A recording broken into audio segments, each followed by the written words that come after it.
Manuel Sacristán prologó, anotó y tradujo el primer libro de Marx y Engels publicado legalmente en España después de la Guerra Civil. Lo acabó en 1959, pero finalmente se editó en 1960 con el título Revolución en España. Años más tarde, Sacristán se refirió a este trabajo y destacó que el mérito de la edición, en circunstancias difíciles, correspondía a los editores de Ariel en la época, Argullós y Calsamiglia. El volumen contenía 29 artículos periodísticos y 3 de enciclopedia, todos ellos referentes a temas españoles escritos por Marx y Engels entre 1854 y 1873.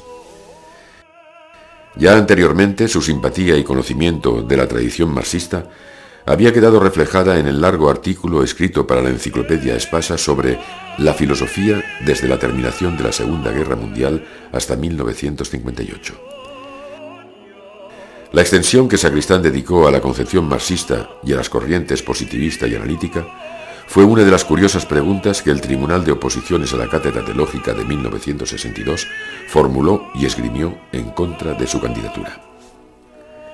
No fue la única ocasión en que Sacristán tradujo a Marx y a Engels. A partir de 1975, dirigió la edición castellana de las obras de Marx y Engels basándose en la alemana. Él mismo tradujo y publicó los libros 1 y 2 del Capital y dejó traducido una parte sustancial del libro tercero. De Sacristán es también la versión castellana del Anti-Düring y muchas de las presentaciones que acompañan a los volúmenes finalmente traducidos. La decisiva aportación de Sacristán para la introducción del marxismo en Cataluña, España y Latinoamérica no se redujo, empero, a dar cuenta de los dos grandes clásicos de la tradición.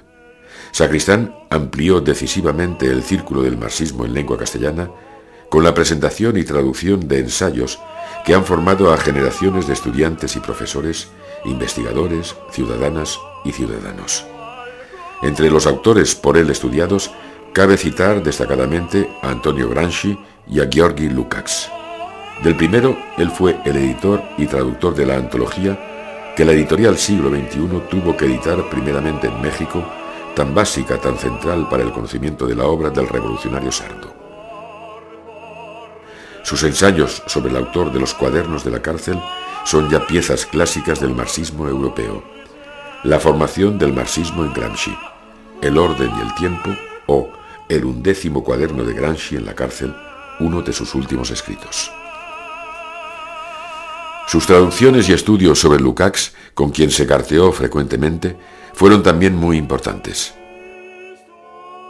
Destacan entre ellos Goethe y su época, Historia y conciencia de clase, El alma y las formas o Prolegómenos a una estética marxista. Entre sus aproximaciones a la obra del filósofo húngaro es especialmente destacable su comentario crítico a El asalto a la razón, que lleva por título Sobre el uso de las nociones de razón e irracionalismo por Georgi Lukács. Igualmente su matizada reflexión sobre el realismo político de Lukács. Una de sus últimas conferencias dictada en abril de 1985 se centró en el pensamiento político del último Lukács.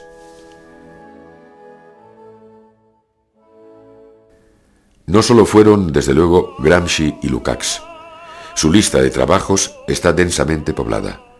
Antonio Labriola, sus interesantes lecturas de Lenin, su balance sobre Russell y el socialismo, sus traducciones y estudios de la obra de Agnes Heller y de Marcus, su traducción y reseña del libro de Lowy sobre el comunismo de Bukharin, su cuidada antología de Ulrike Meinhof, que fue compañera suya de estudios en la Universidad de Münster, sus traducciones de Marcuse, Adorno, Habermas, Pigou, Korsch, Fischer, o en fin, la traducción y presentación de obras básicas de Robert Havemann o de Heinrich Zeleny. El marxismo de Sacristán Se caracterizó siempre por una lectura atenta, documentada y crítica de la tradición hegeliana, lectura que le impidió aceptar algunas de las tesis de Louis Althusser y su escuela sobre la ruptura epistemológica en Marx, que en su opinión eran filológica e históricamente inaceptables. Característica singular de su marxismo fue también su permanente esfuerzo por acercar al marxismo las nuevas aportaciones no sólo de las ciencias sociales, sino también y singularmente de ciencias naturales. El rigor y la finura analítica fueron igualmente atributos permanentes en su hacer teórico. Sus artículos sobre el trabajo científico de Marx y su noción de ciencia y Karl Marx como sociólogo de la ciencia son ya piezas clásicas de filología marxiana.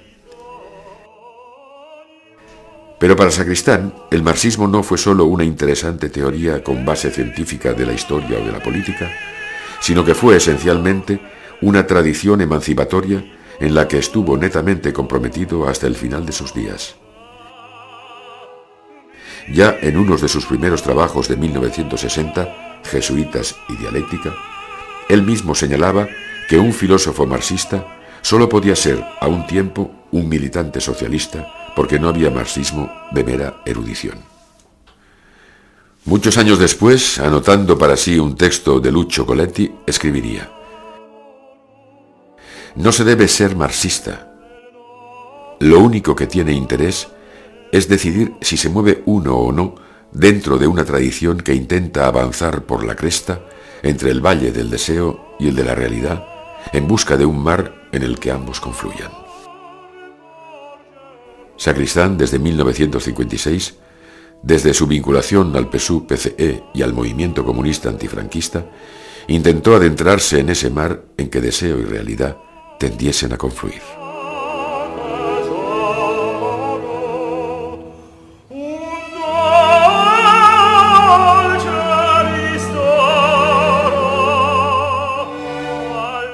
Desde mi punto de vista, Sacristán ha sido un lector muy libre de Marx, ¿no? Yo creo que de los marxistas europeos de esos años, uno de los que ha leído a Marx con ojos más limpios, ¿no? Manolo leía a Marx como se lee a un clásico, sabiendo al mismo tiempo que era un clásico de un tipo muy particular, ¿no? En el origen de una de las tradiciones del movimiento obrero, ¿no? En el caso de Sacristán, bueno, pues, la aportación de Sacristán en ese terreno me parece que lo esencial consiste en reivindicar el carácter científico estándar de la obra de Marx, a pesar de reconocer que en Marx pues hay veleidades, digamos, idealistas que en cierto modo en algunos puntos lo apartan de lo que sería pues el modelo estándar, ¿no? Pero que en el fondo Marx es un convencido en las virtudes de lo que llegó a ser pues el modelo estándar de ciencia, la ciencia normal, entendiendo la palabra normal en su sentido más riguroso. La hipótesis, no sé si en algún momento lo llegó a decir así Sacristán, pero estoy convencido de que su hipótesis de trabajo es que si Marx hubiera vivido a mediados del siglo XX, pues se hubiera considerado científico con arreglo al modelo estándar, perfectamente normalizado. Probablemente la aportación más interesante de Manolo al marxismo en un sentido amplio seguramente no ha sido tanto su lectura de Marx, con lo buena que era, ¿no? Es decir, tal como yo lo veo ahora, Manolo Sacristán dio en el clavo en un punto que era central para la discusión de los años 60 y 70, ¿no? El haber advertido que en la obra de Marx se superponían tres nociones diferentes de ciencia, ¿no? La ciencia en el sentido anglosajón, la science, la ciencia en el sentido alemán procedente de la filosofía alemana de la naturaleza como Wissenschaft, y la ciencia como crítica, que sería una herencia que viene fundamentalmente de Feuerbach y de otros. Esto Manolo lo vio mucho mejor que todos los demás. en mi opinión, ¿no? Pero sobre todo vio otra cosa que la mayor parte de los marxistas contemporáneos no vieron con la claridad que Manolo vio, ¿no? Que es que había que distinguir drásticamente, ¿no?, entre interpretación de Marx, ¿no?, y pensar sobre el presente contemporáneo desde un punto de vista marxista, ¿no?, que eran dos cosas diferentes que constantemente se mezclaban en la mayor parte de los textos que se publicaron en aquellos años. Y es ahí, precisamente, en el darse cuenta que había que poner el acento en el seguir pensando las nuevas realidades, lo que él llamaba los nuevos problemas o la nueva problemática desde un punto de vista marxista, donde me parece a mí que hay que ver su mayor aportación, ¿no?, su aproximación justamente a esos problemas nuevos, a la temática ecológica, a la relación entre sociedad y naturaleza, a la reconsideración del problema de la alienación, de la enajenación, etcétera, etcétera. Sacristán lo que destacó es que en Marx se daba la colusión de, por una parte, alguien que estaba interesado por la teoría social de largo alcance, por establecer algo parecido a leyes sociales, lo que luego cuajaría en la teoría económica convencional, la que más o menos conocemos, otro tipo de teoría económica, pero por lo menos en las maneras metodológicas sean la misma, búsqueda de leyes, de grandes de posibilidades de predicción, procedimientos formales, abstractos, por decirlo así, de un modo sencillo. Y por otra parte, digo que junto a esa beta había otra preocupación por lo concreto, por lo particular, por lo que no es susceptible de ser abarcado por lo general, ¿no? Entonces, Sacristán había destacado que en Marx, por diversos azares, porque fue de un modo muy singular, por su interés por la economía escocesa y por su interés por Hegel, curiosamente muy especulativo, se producía esa aspiración a un conocimiento de lo particular que era integración de los distintos conocimientos particulares, ¿no? A mí me parecía que eso era una intuición muy interesante. Y además, buena medida era reconstrucción de Sacristán, de lo que Marx había pensado, porque Marx lo formula en algún texto, pero tampoco de un modo negro sobre blanco, con rotunda claridad. Él vuelve a Marx a partir del 75, 76, 77, ¿no? Y lee en serio a Marx y entra a fondo y en serio a Marx, o lo relee de un modo maduro, que es la forma de entrar en un autor, de entrar a fondo en un autor, y más en alguien que es un clásico de tu propia tradición moral, ¿no?, como era el caso de Marx para Manolo Sacristán. Pero entra en Marx con mucha pasión y con mucha, más que pasión, con mucha devoción y mucha puntillosidad, como hacía él siempre. Era un trabajador formidable y de mucha abnegación, pero vuelve sin mucho convencimiento. Es decir, él creía que lo que había que hacer era estudiar cosas como lo que en aquella época que estaba de moda por la investigación de Radovan Reich se llamaba la revolución científico-técnica, en fin, que había que estudiar la realidad, que había que estudiar el nuevo capitalismo, que había que estudiar la nueva configuración de clases en la sociedad, que había que estudiar el problema de los límites del crecimiento, es decir, que había que estudiar cosas reales y que hacer filología era un vicio perverso, inútil políticamente y derrochador de fuerzas o ineficiente, ¿no? Y al mismo tiempo que creía eso las circunstancias editoriales le llevaron a tener que hacer filología, y eso lo vivía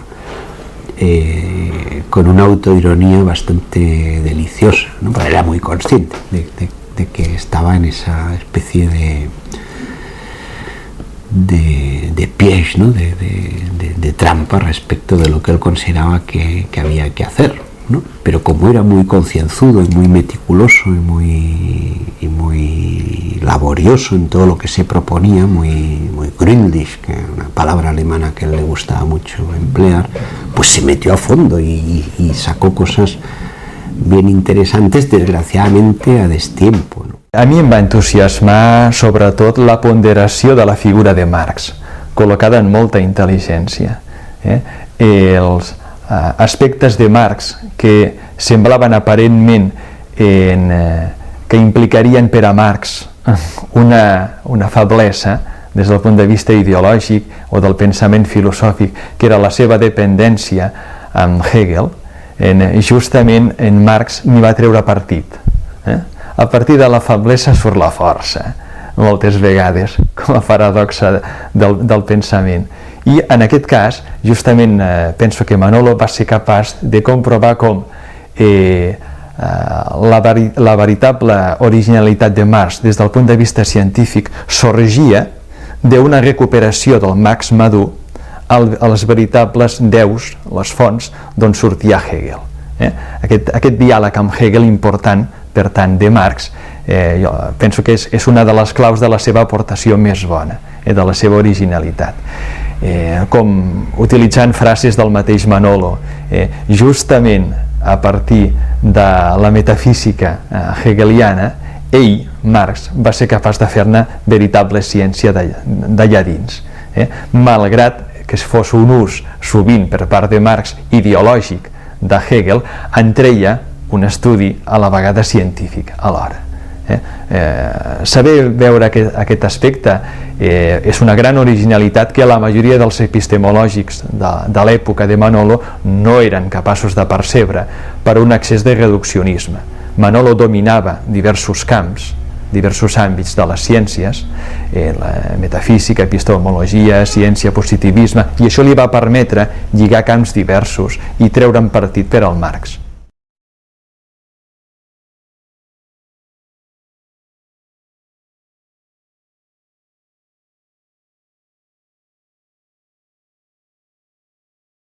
Yo creo que Manolo siempre tuvo un marxismo muy preocupado entre dos elementos, ¿no?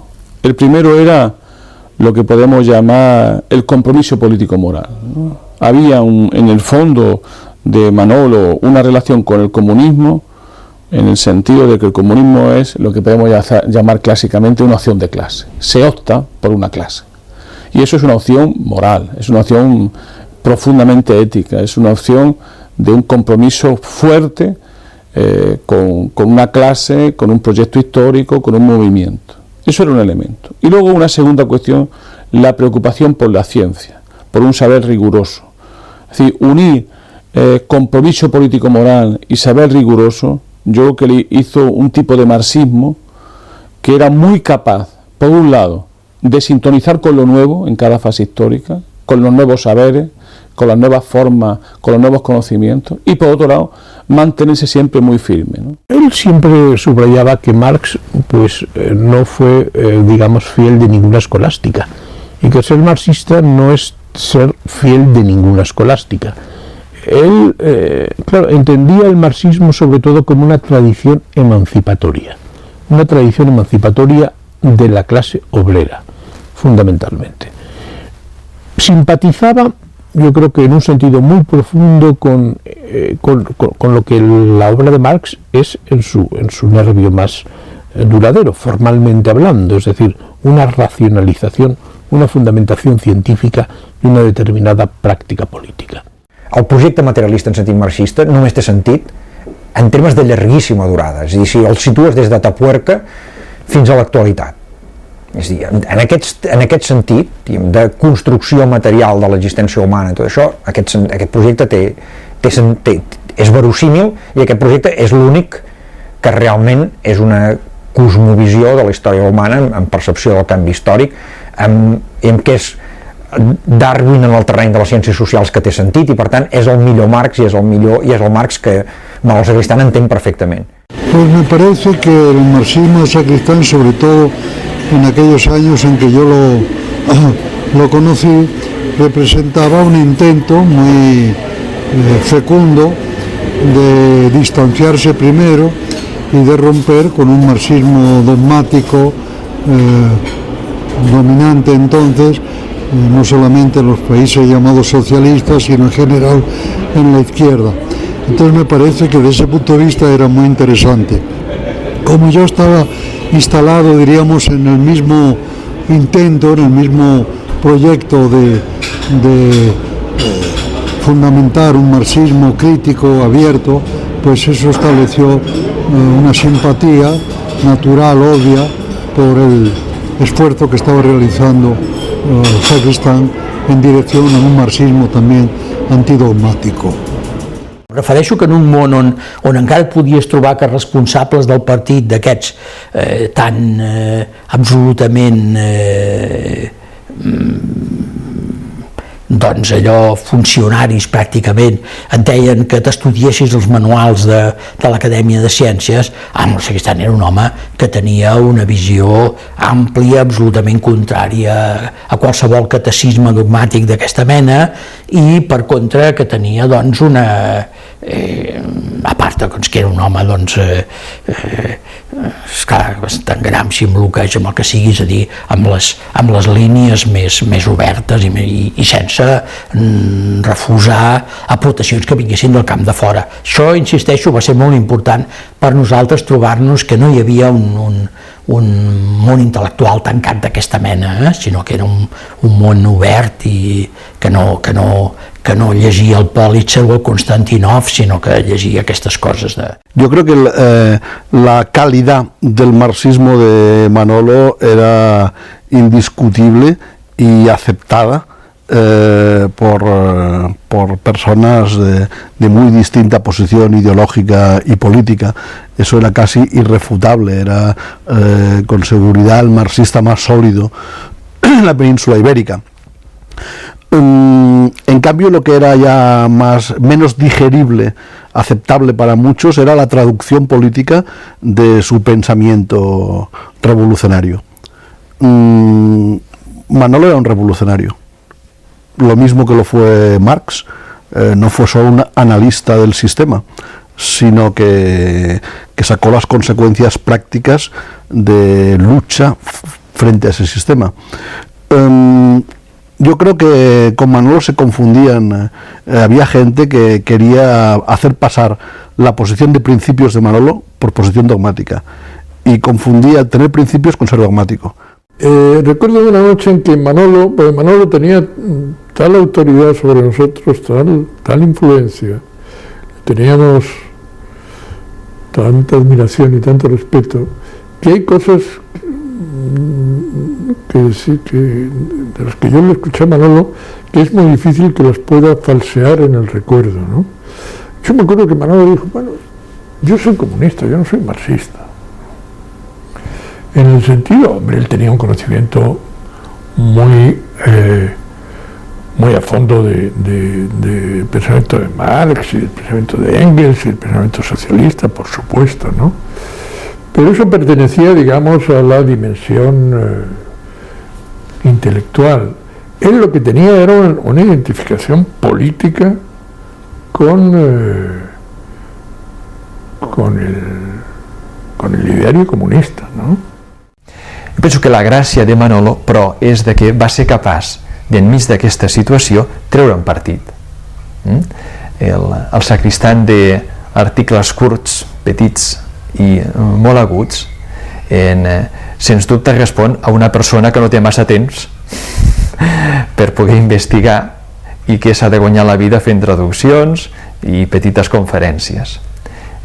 Això ha permès desenvolupar un Sacristán d'un pensament extraordinàriament crític i que renuncia amb voluntarietat, amb llibertat, a construir un gran sistema de pensament, perquè la realitat no ho permet.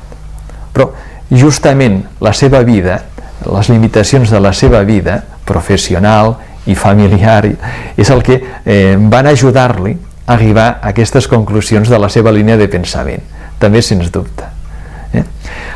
D'altra banda, la precarietat de la seva vida, jo estic segur que li va donar a Manolo una especial sensibilitat crítica. Si es vol escriure amb un mínim de dignitat i de decència sobre política social, sobre marxisme crític, en qualsevol època de la nostra vida, és molt important tenir una vida relativamente austera y sobria. Por un lado, en primer lugar, es profundamente antidogmático. Es además un marxismo documentado, filosóficamente, teóricamente, con toda la tradición filosófica anterior.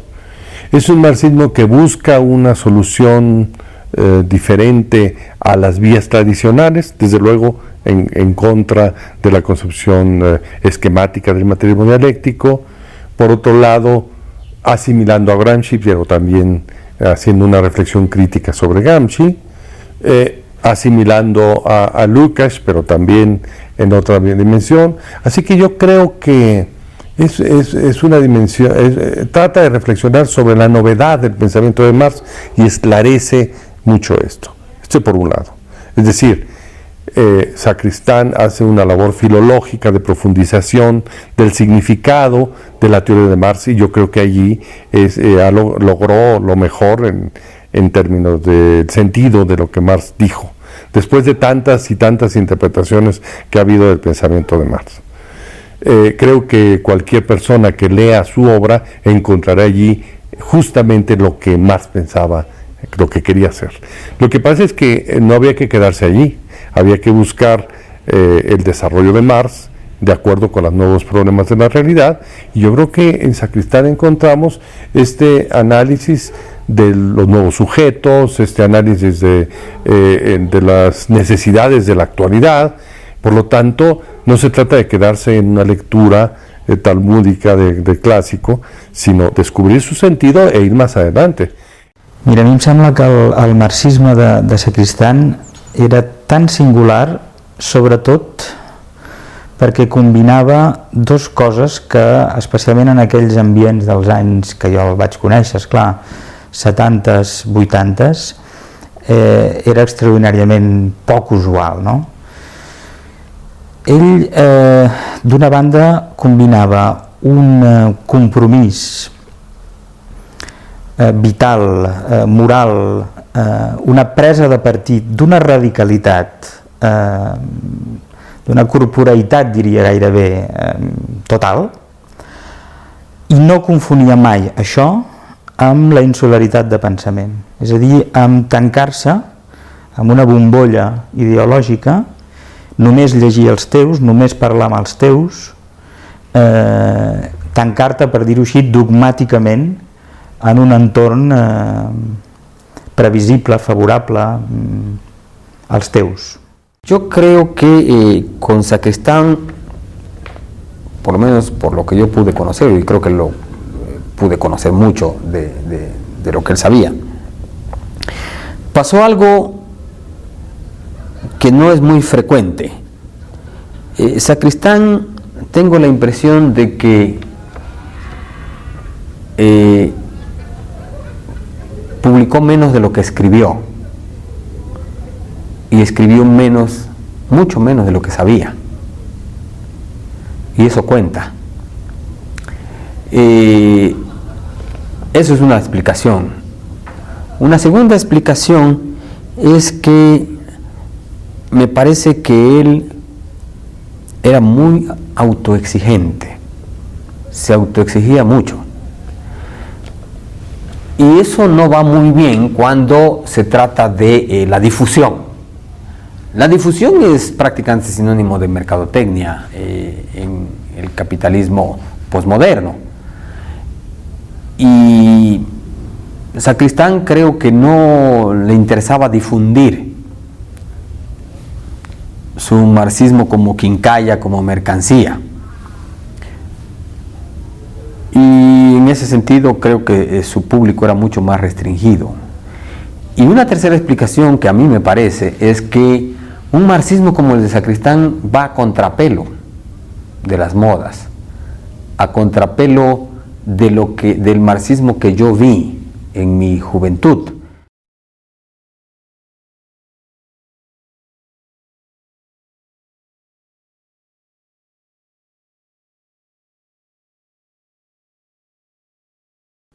Entonces, todos los filósofos o los autores marxistas-leninistas o marxistas en la tradición ortodoxa socialdemócrata no son interesantes para quien cree que el marxismo es fundamentalmente política revolucionaria. Y hay muy pocos marxistas interesantes en este sentido. Y marxistas interesantes son, desde este punto de vista, el grupo de marxistas alemanes, de lo que Manolo Sacristán llamaba marxistas de tercera generación, que hacen la revolución y son víctimas de la contrarrevolución en Alemania. O sea, el joven Lukács, en la medida en que se puede considerar que Lukács, aun siendo húngaro, era en la práctica de cultura alemana, el joven Korsch, el joven Rosenberg y tantos otros, Kirchheimer, Burlander, muchos olvidados, pero que fueron escritores maravillosos. Y en Italia, gente como Gramsci, por supuesto, como Bordiga, como el joven Tasca, como Togliatti, etcétera. Y algunos de esos le interesaron a Manolo. Le interesó, obviamente, le interesó mucho Gramsci. Su fascinación por Togliatti nunca, a lo mejor es una limitación mía, nunca acabé de entenderla muy bien. A mí Togliatti no me resulta un personaje muy simpático. Su antipatía feroz por Bordiga o por Tasca tampoco la acabo de entender muy bien. Bisogna pensare che Gramsci ha molto lavorato il modo di pensare delle classi dominanti, il modo di pensare della borghesia, e ha molto lavorato sull'idealismo crociano come una delle forme di manifestazione della crisi post-hegeliana. Quindi in Gramsci Manolo trovava veramente un interlocutore, un compagno di strada nel suo lavoro intellettuale, e poi trovava un'altra cosa, una coerenza morale spinta fino al sacrificio di sé, della vita, perché Antonio Gramsci avrebbe potuto fuggire dall'Italia, anzi fu dai compagni spinto ad andarsene dall'Italia quando il fascismo italiano era sul punto di trasformarsi in dittatura totalitaria, dopo cioè il delitto Matteotti.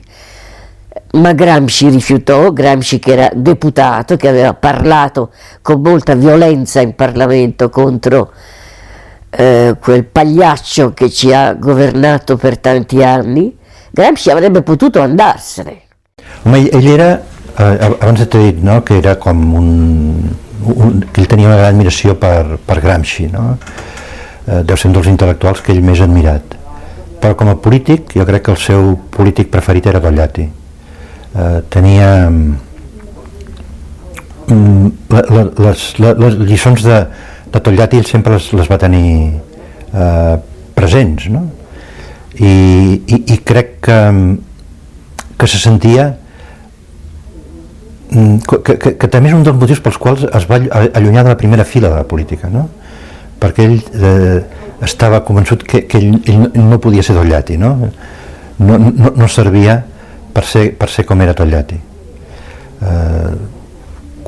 Jo crec, jo no he trobat, no he vist res, però estic convençut que ell va escriure alguna cosa, no?, a la mort de Togliatti, i em sembla que no ha estat recollit enlloc, no? Però seria una llàstima, no?, que es perdés, perquè ell, Togliatti era una referència sempre, fins al punt que li havia passat pel cap de posar el nom de Togliatti si tenien un nen, el fill que esperaven, no?, que després va ser una nena, però que la Júlia l'havia dissuadit en el sentit que era un nom massa exòtic que marcaria massa la criatura, no? Había un desasosiego, hay un desasosiego en la producción última de Sacristán, la que ya estaba claro que ciertas fórmulas muy tradicionales no servían y tampoco se vislumbraban tan claramente las que habrían de sucederle. Yo creo que fue una época también de una identificación final con Gramsci, que es también la historia de un gran fracaso.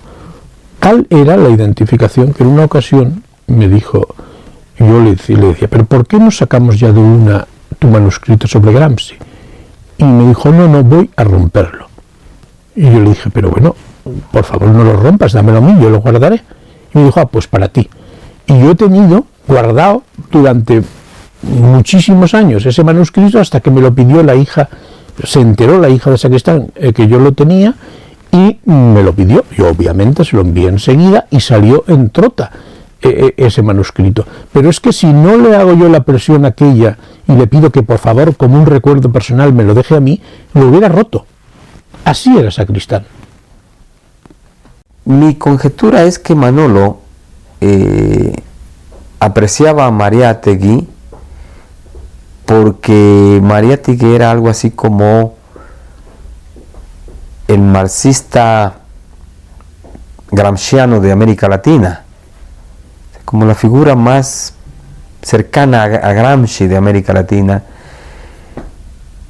y el marxismo de Gramsci yo creo que era uno de los que más le gustaba a Manolo, sino que el que más, ¿no? Y Mariátegui es la figura más gramsciana que podemos encontrar en el marxismo latinoamericano. Entonces creo que eso era una cosa que le llamaba la atención. La otra es que Mariátegui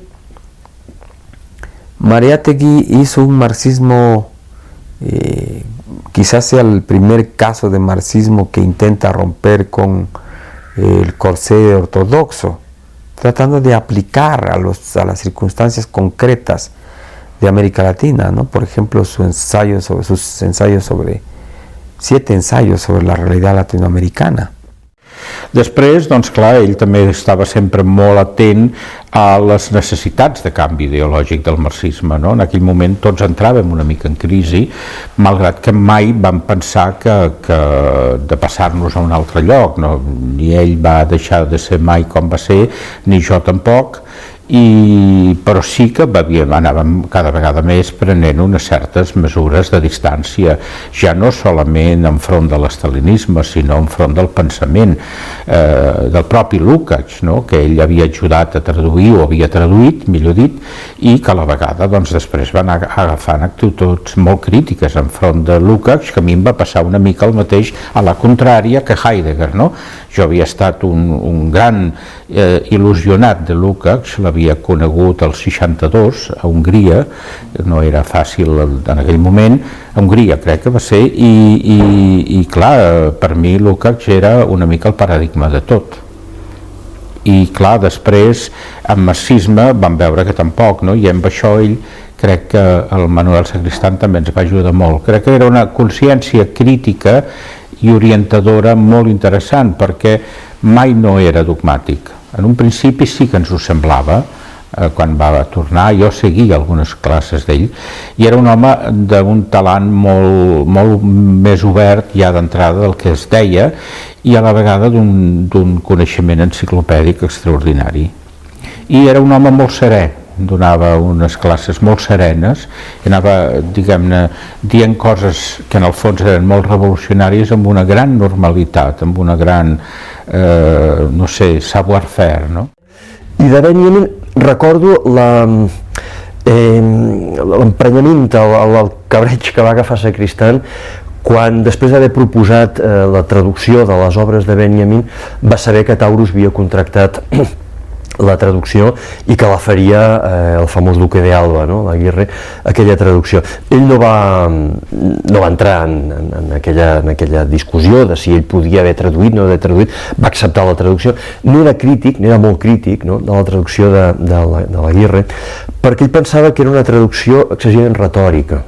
Això dins del meu record, potser m'equivoqui en algun dels matisos. Que segons ell Benjamin té un estil d'escriptura més sec i més directe del que finalment va traduir el Jesús Aguirre, i que no li acabava de convèncer, no? aquesta traducció, no? Però que, per exemple, sí que recordo l'apreci de Sacristán amb aquest estil curt, quasi aforístic de vegades, no? de Benjamin, i que jo penso que, això ja ho penso jo, no tant ho dic pel que ell m'hagi dit, no? Ho penso per lectures de després i per aquesta acceptació no amagada de l'obra de Benjamin. És cert que Sacristán sobre Benjamin o de Benjamin ha dit molt poca cosa, no? Ha dit més d'Adorno o probablement de Marcuse, no? que de Benjamin. Però jo penso que de la... A veure, és que hi hauria dues coses, no? Per un costat, de la moralitat de vida que portava Benjamin, no? L'apreciava molt més Sacristán que la d'Adorno o que la de Horkheimer, per exemple, no? I per l'altre costat, que de l'estil, del redactat, de la frase una mica curta i esquerpa, no? De Benjamin, Sacristán hi tenia molt d'apreci, no? Jo penso que molts dels seus escrits, fins i tot, però això ja és opinió meva, copien una mica aquest estil de redactat, no? I jo penso que l'obra que ha publicat Salvador López Arnau d'aforismes i de màximes i de reflexions de Sacristán va una mica en aquesta via, i que de les crítiques que s'han fet en aquest llibre jo penso que queden totes superades per aquest apreci, no? De Sacristán a la frase curta, contundent i amb molt de contingut, no? El no anar-se per les branques, el intentar no fer literatura, no? Sinó que això, l'expressió aquesta no és meva, jo d'això l'he sentit més d'una vegada a Sacristán, no? El que quan un escriu un assaig de filosofia, ell deia que feia filosofia, no sociologia, història, quan ell escrivia un article o una obra de filosofia, ell no feia literatura, i per tant les frases havien de contenir el màxim de contingut semàntic amb la formalitat més clara, no? I que per tant l'estil de Benjamin és, jo penso que de tota l'escola de Frankfurt que s'ha vingut a dir després, és possiblement la que millor s'hi diu, no? El seu estil. Las reservas de Sacristán hacia Althusser son bastante comprensibles, sobre todo habida cuenta de la formación epistemológica de Sacristán y la peculiar formación epistemológica de Althusser. Ahí son, por así decirlo, dos modos de entender la epistemología o la teoría del conocimiento radicalmente distintos. Althusser pues tiene que ver con esa tradición francesa de Bachelard, Canguilhem, que luego se prolongó a través de Foucault y compañía, y Sacristán pues estaba en la gran filosofía del conocimiento de raíz alemana. Él en algún momento, en algún texto, en alguna entrevista, ahora estoy citando de memoria, pero estoy casi seguro que en una entrevista, él utilizó la expresión de la flojera epistemológica de Althusser, y tenía que ver con esto. Él había comentado, Sacristán, en alguna ocasión, el desequilibrio que había en la cultura francesa entre la historiografía de la ciencia y la filosofía de la ciencia. El desequilibrio en favor de la historiografía. Él consideraba que los historiadores de la ciencia franceses eran gentes muy sólidas y muy serias, mientras que los filósofos de la ciencia venían muy lastrados por un tipo de epistemología muy literaria, por decirlo de una forma exageradamente sumaria. El planteamiento general del libro de Harish le gustó mucho y le parecía muy acertado. Le gustaba mucho de Harish la solidez intelectual de Harish y el hecho evidente para quien haya leído a Harish, y más evidente cuando se le conocía personalmente, Manolo Sacristán llegó a conocerle, el hecho evidente de que Harish estaba robustamente integrado en una tradición intelectual muy solvente, con maestros interesantes como Hartmann, etc. Manolo Sacristán apreciaba estas cosas, ¿no? Por ejemplo, yo recuerdo, eso es una anécdota, pero que tal vez tenga cierto valor para quien quiera acercarse a la figura de Manolo Sacristán, cuando años después del libro, unos pocos años después de aparecer el libro de Harish sobre comunismo sin crecimiento, apareció el libro de Rudolf Baro sobre la alternativa, que era otro disidente de la Alemania del Este, y Manolo lo leyó antes que yo. Y cuando yo le pregunté si valía la pena leerlo, me dijo, bueno, no es Harish. Para decírtelo en 2 palabras, no ha leído a Hegel ni a Hartmann.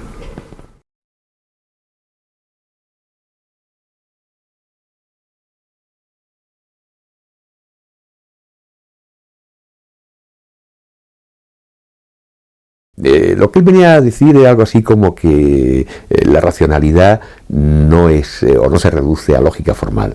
Y eso, bueno, está claro, y además eso lo han dicho incluso teóricos de tradición analítica como Stephen Toulmin, ¿no? Por una parte pensaba eso. Por otro lado, la dialéctica para él era una manera de aproximarse a lo que él llamaba las totalidades concretas. Entonces Manolo Sacristán, pues a él también le irritaba mucho todo esto de la lógica dialéctica y bueno, pero por otro lado, pues tampoco podía decir que esto de la dialéctica era una chorrada, porque en definitiva muchos de sus compañeros pues estaban todo el rato hablando de eso. Entonces él lo que hacía es dar la vuelta al asunto y conservar la palabra dialéctica, pero separarla de todos estos usos de la lógica dialéctica y tal. Y entonces Manolo Sacristán decía que la dialéctica es algo así como lo que podríamos decir la descripción concreta de las cosas, el estudio concreto de las situaciones concretas, algo así como la historia concreta de acontecimientos concretos.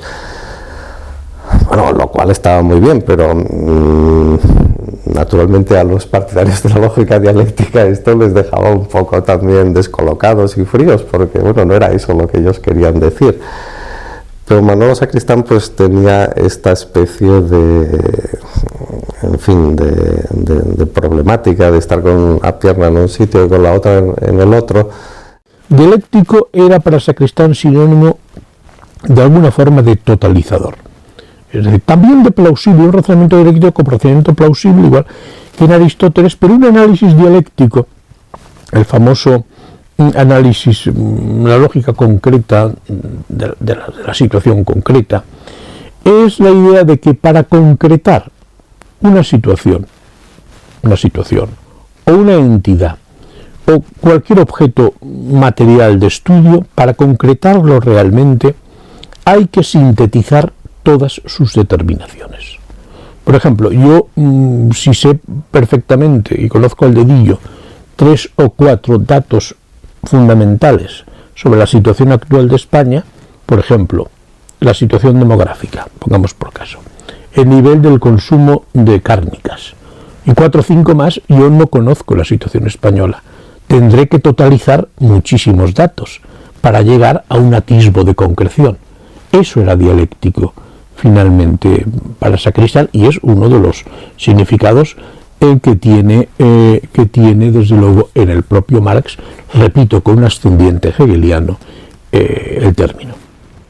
Me parece que como Manolo percibía muy bien el hiato, el conflicto entre las ciencias sociales y las ciencias naturales en el programa comunista, en el marxismo, y se dio cuenta de que si uno quería reformular el programa comunista y repensar el marxismo desde el punto de vista de los nuevos problemas del capitalismo, como a él le escuché decir, no había más remedio que resolver ese divorcio, que el divorcio entre ciencias naturales y ciencias sociales no le venía nada bien al marxismo, por el contrario le había hecho mucho daño.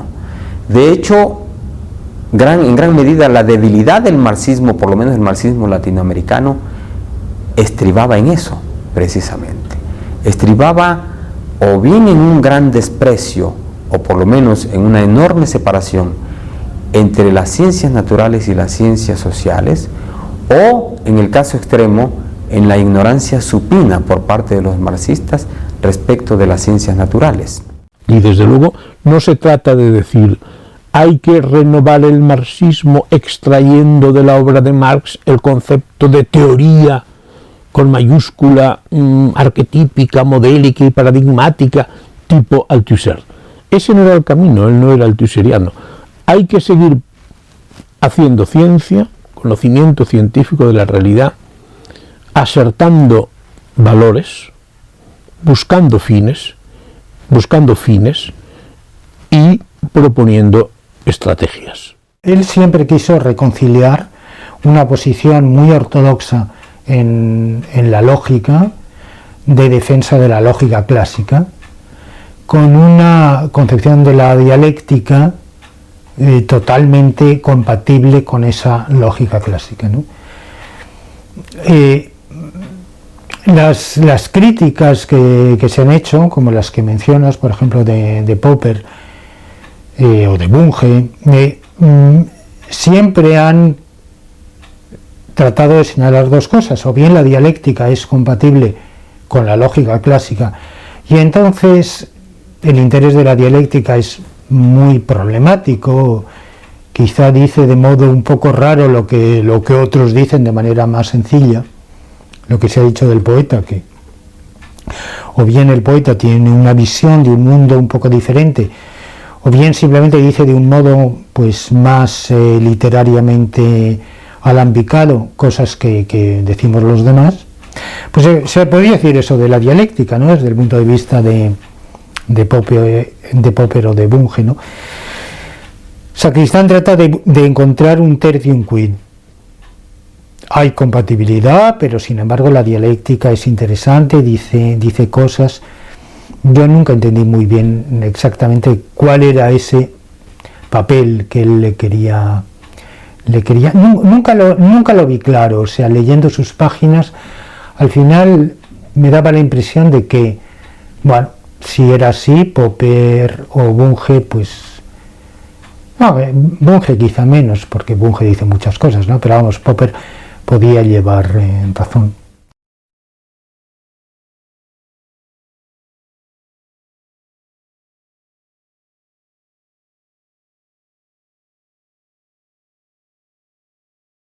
Hombre, así al pronto el que me viene es el prólogo anti-Düring, ¿no? Claro, que es seguramente porque fue un texto muy clarificador en donde sopesaba qué significaba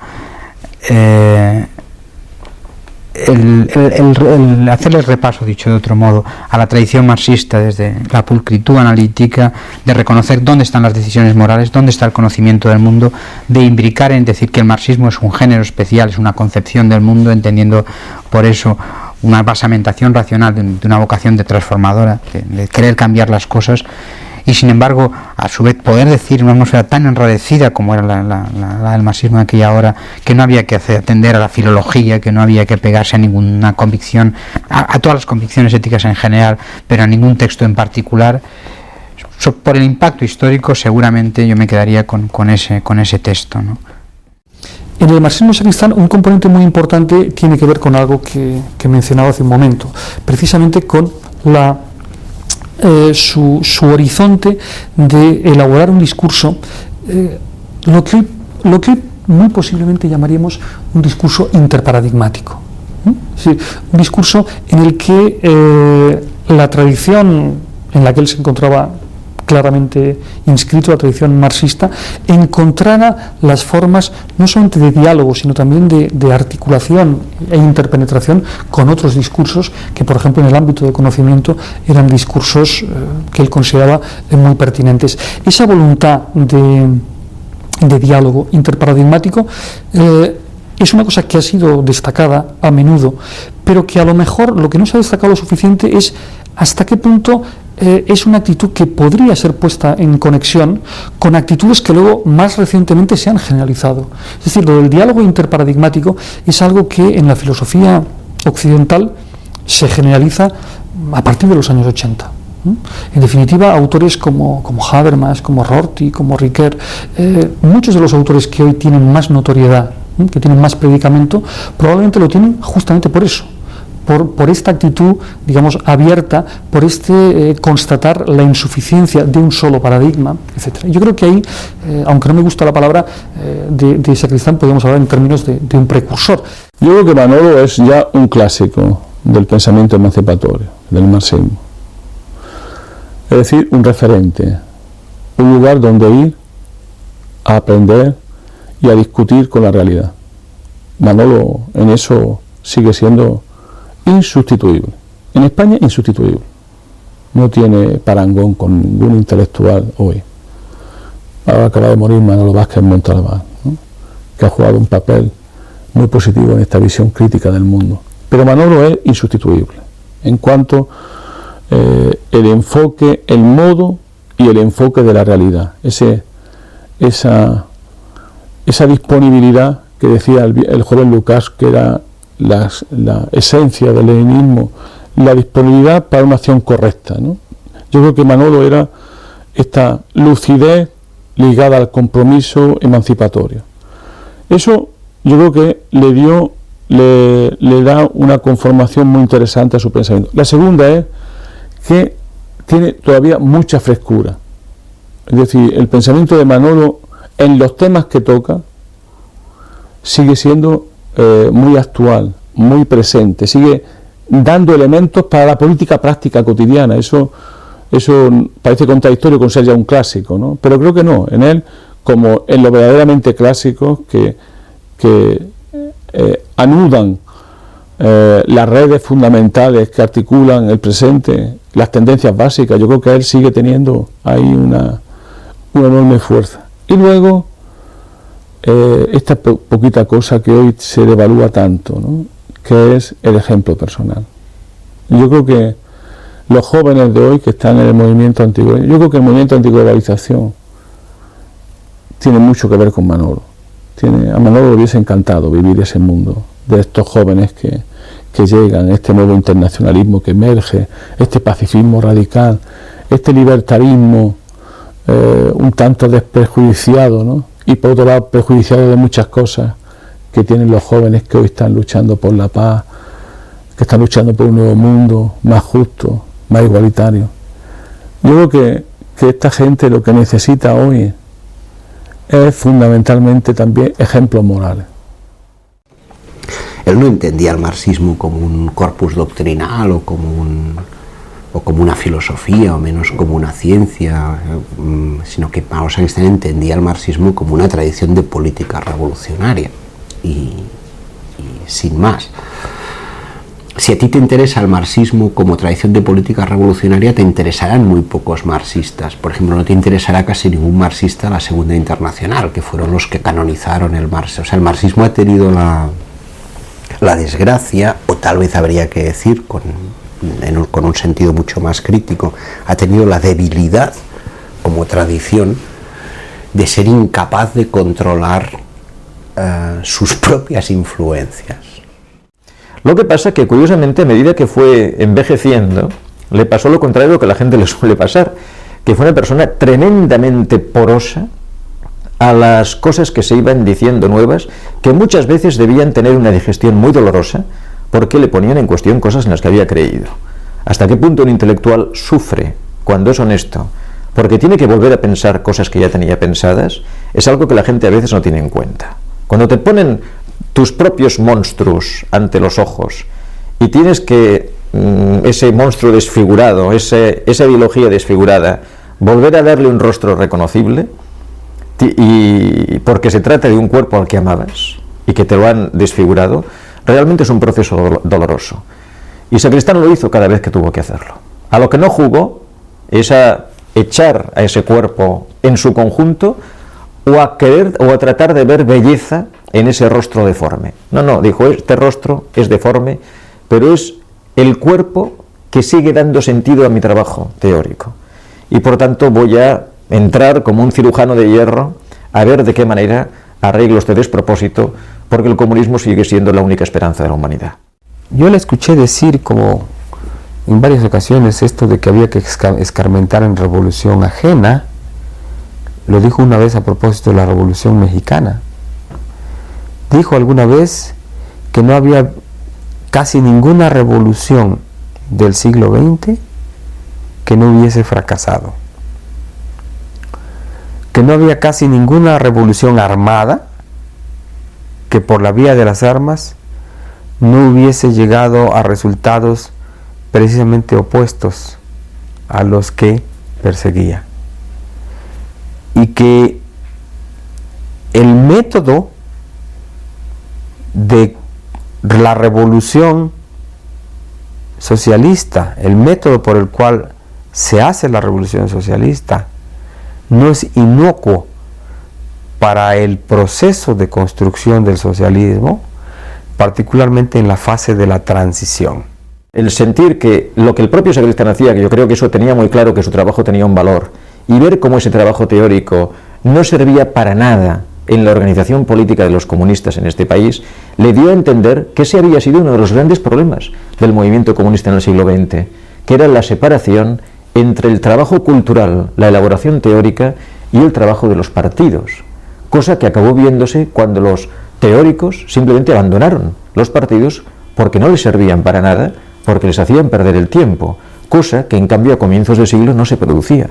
Los teóricos marxistas militaban en los partidos socialdemócratas, y mezclaban su trabajo con ellos, aprendían de la práctica política, y sin embargo a partir de un momento dado los teóricos se quedan en el laboratorio ideológico y los prácticos se quedan en las jugadas ya no estratégicas sino puramente tácticas, desnudos los unos de signos de orientación y desnudos los otros de un contacto más cotidiano con la realidad. Yo creo que había temor a las posiciones, a la consecuencia, coherencia y honestidad y ejemplaridad de Manolo.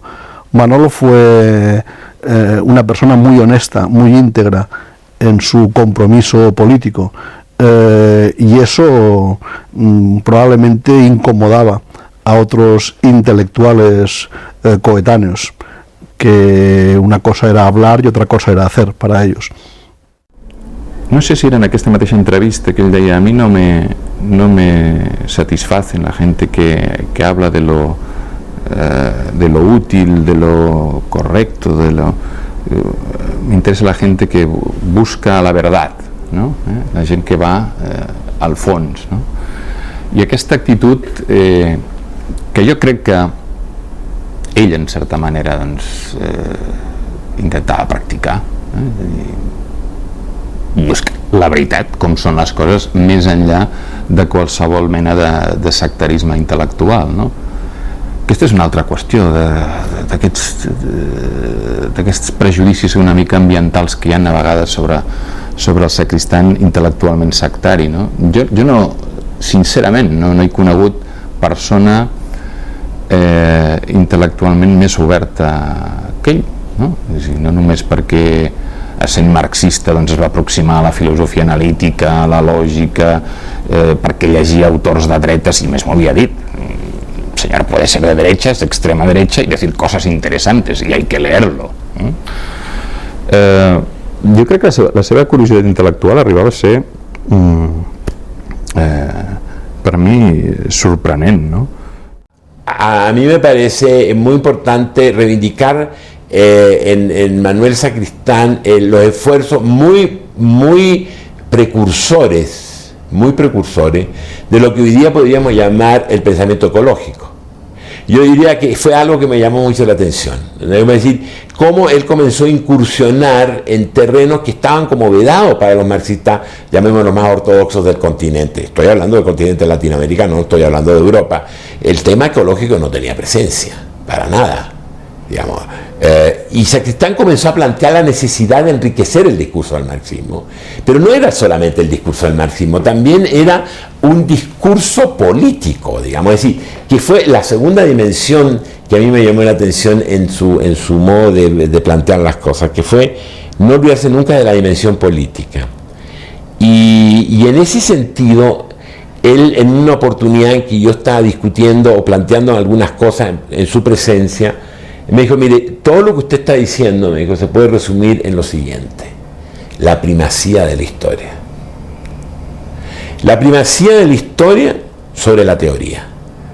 La primacía de la historia sobre la lógica.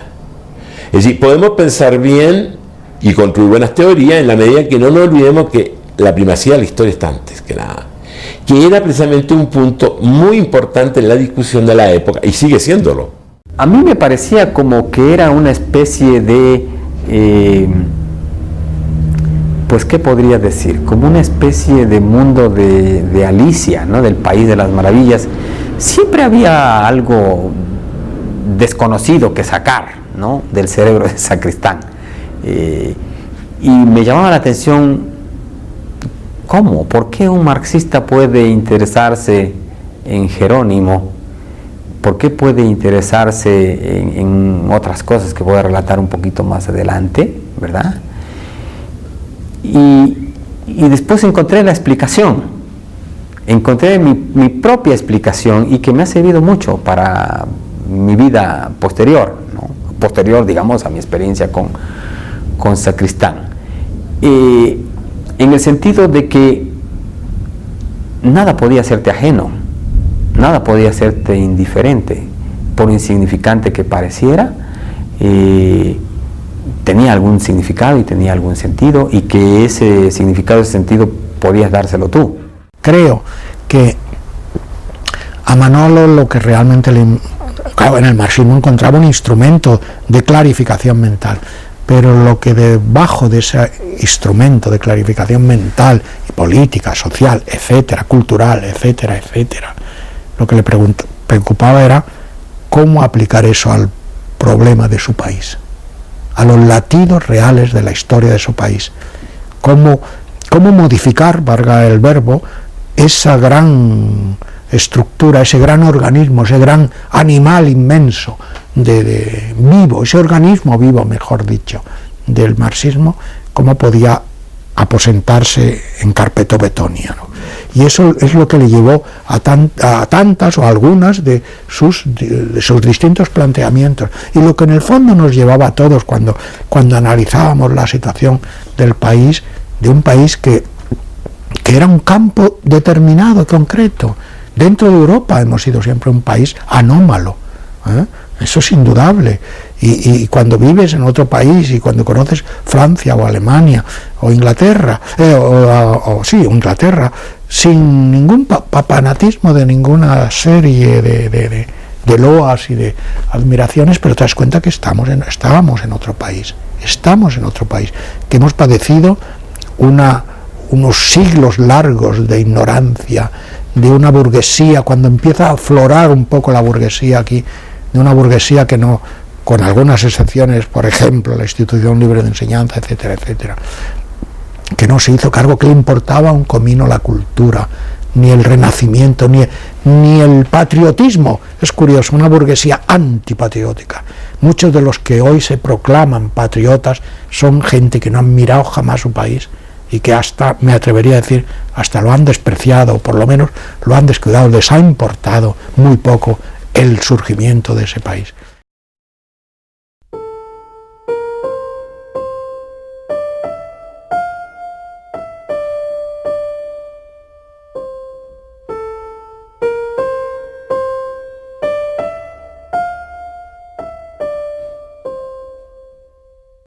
Este amigo marxista se preocupa mucho porque su niña tiene tos.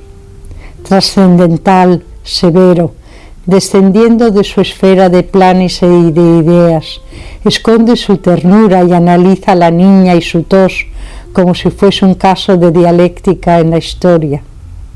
Y es verdad, esa tos suena a otras toses de mis niñas y me entra por el pecho.